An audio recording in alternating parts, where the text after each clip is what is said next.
Ayan mga kalangga, mamimigay pa po tayo ng bigas. Bali, umuulan na pero carry pa yan kasi mababasa po yung mga bigas natin doon. Nakamotor lang po kasi kami mga kalangga kaya wala naman ibang sasakyan.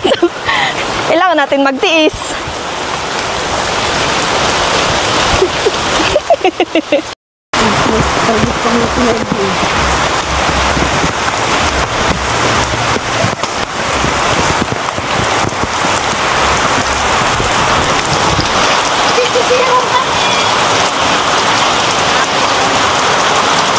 Grabe, nag-uulan po mga kalangga.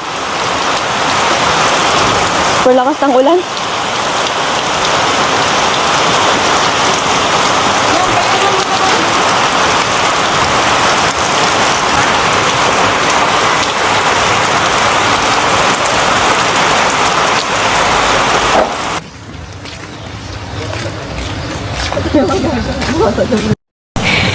Beb, tabi.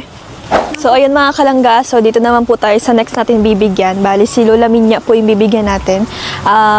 Senior citizen po mga kalangga. Tsaka, mag-isa na lang din po sa buhay. So, yung asawa niya po mga kalangga is pumanaw na. Welcome to Garis TV channel. So, nandito na naman tayo para silipin naman natin ang estimated salary ni Rachel Morales. So, ito mga lods ay isa ding charity vlogger. Kaya supportahan natin ang kanyang channel. Kagaya ng pag-support natin, siyempre sa lahat ng mga charity vlogger. Pero siyempre mga lods, huwag niyo rin kalimutan na isama sa pag-support ang kanyang langga na si Ruel of Malalag. And then siyempre mga lods, isama niyo na rin ang aking channel. So shout out kay Masilinda Dilig. And then siyempre maraming salamat sa iyong request. Ingat ka palagi dyan and God bless. So mga lods, kung bago pa kayo sa aking channel, pakiclick naman subscribe natin. And then siyempre pakipost na rin ang notification bell para lagi kayong updated sa ating video. So mga lods, yung nakita niyong video ni Rachel Morales, yan ay isa lang sa kanyang pamamaraan kung paano siya mag-charity vlogger. So ano pa ba ang hinihintay natin mga lods? Let's go!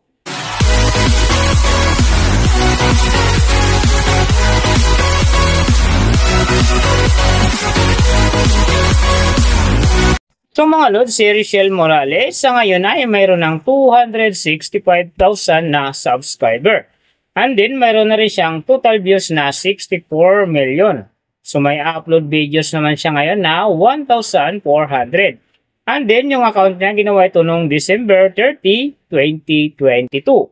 So doon naman sa kanyang total grade nakakuha siya ng C+. And then sa kanyang social blade rank naman nasa 236,137. So doon naman sa kanyang subscriber rank nasa 2,038. And then sa kanyang views rank naman nasa 343,253. So doon naman sa kanyang feeds rank nasa 826. So nakita na natin yung kanyang ranking. Silipin naman natin yung kanyang last 14 days na subscriber, views, and then yung kanyang earning. So sa kanyang subscriber mga lods, may isang araw lang ako nakita rito na umangat ng 1,000. No? August 16, nakakuha siya ng 1,000. Kaya ang kanyang subscriber ngayon nasa 265,000. So doon naman sa kanyang views mga lods na maganda rito, August 13, nakakuha siya ng 109,000. And then pagdating ng August 16, nakakuha siya ng 99,000. So pagdating naman dito ng August 21, nakakuha siya ng 83,000. So yan ang magagandang views na nakuha niya mga lods. So doon naman sa kanyang earning, tingnan natin dito yung August 21. Sa kanyang low estimated, nakakuha siya ng $21. And then sa kanyang high estimated naman, nakakuha siya ng $333. So ang mga yan naman mga lods, daily summary lang, mas maganda kung silipin natin yung naka-round off na from daily, weekly, and monthly para malaman na natin kung magkano na ngayon ang estimated salary ni Rachel Morales dito sa YouTube. So unahin natin yung kanyang daily average. So sa daily subscriber, nakakuha siya ng 67. And then sa kanyang views naman, nakakuha siya ng 97,949. So doon naman sa kanyang daily, low estimated ng kanyang earning, nakakuha siya ng $24. So times natin sa 56, mayroon siyang 1,344. And then sa kanyang daily, high estimated naman ng kanyang earning, nakakuha siya ng $392. So times natin sa 56, mayroon siyang 21,952. So yan mga lods ang kanyang daily average. So pupunta naman tayo sa kanyang weekly average. So sa weekly subscriber, wala tayong nakitang update, naka-blank. And then sa kanyang views naman, nakakuha siya ng 457,660.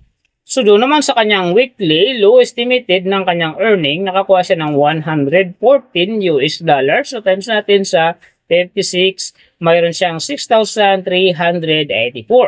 And then sa kanyang weekly high estimated naman ng kanyang earning, nakakuha siya ng 1,800 US dollars. So times natin sa 56, mayroon siyang 100,800. So yan naman mga lods ang kanyang weekly average. So pupunta naman tayo sa kanyang monthly average. So sa monthly subscriber, nakakuha siya ng 2,000. And then sa kanyang views naman, nakakuha siya ng 2,938,477. So doon naman sa kanyang monthly, low estimated ng kanyang earning, nakakuha siya ng 735 US dollars. So times natin sa 56, mayroon siyang 41,160. And then sa kanyang monthly high estimated naman ng kanyang earning, nakakuha siya ng 12,000 US dollars. So times natin sa 56, mayroon siyang 672,000. So yan naman mga lods ang kanyang monthly average. And then, yung nababanggit ko rito or nakikita nyo is pawang estimated lamang yan. Nakabis lang tayo sa Social Blade website. Isang public website yan na kahit sino pwedeng mag-open para malaman kung magkano na ang estimated salary ng ating mga iniidolong YouTuber, vlogger, or influencer. And then mga lods, kung sinasabi na laging natutupad dyan yung low estimated kasi nga hindi talaga natin kayang i-demand sa ating mga viewers na huwag mag-skip ng ads. Pero pwede pa rin naman yan maging times 2, times 3, or maging times 4 pa yan kapag ang isang vlogger nakapagpa-viral ng kanyang video. Pero siyempre mga lods, kung supporter ka ni Rachel Morales, huwag ka nang mag-skip ng ads dahil big help yan sa kanyang channel. And then siyempre sa mga kababayan natin na kanyang tinutulungan dahil siya ay isang charity vlogger. Pero siyempre mga lods, huwag na rin kalimutan na huwag na rin skip ang aking ads dahil big help yan sa aking channel. And then siyempre sa aking mga personal na hadikain. So mga lods, kung nagustuhan nyo ang video na to, pag-click naman subscribe natin. And then syempre, paki-post na rin ang notification bell para lagi kayong updated sa ating video. And then, kung mayroong gustong pagawa ng video na same nito para sa inyong mga iniidolong YouTuber, vlogger, or influencer, comment nyo lang sa baba yung tamang detalye ng kanyang channel para ma-search natin kaagad at magawa natin sa next video. So, big thank you sa lahat ng mga sumusuporta sa aking channel. Sa magsusupport pa lang, ingat kayo palagi and God bless at sana gabayan kayo palagi ng Panginoon sa ginagawa nyo araw-araw. And then siyempre magtagumpay din kayo sa inyong mga pangarap. So hanggang dito na lang. See you on my next video.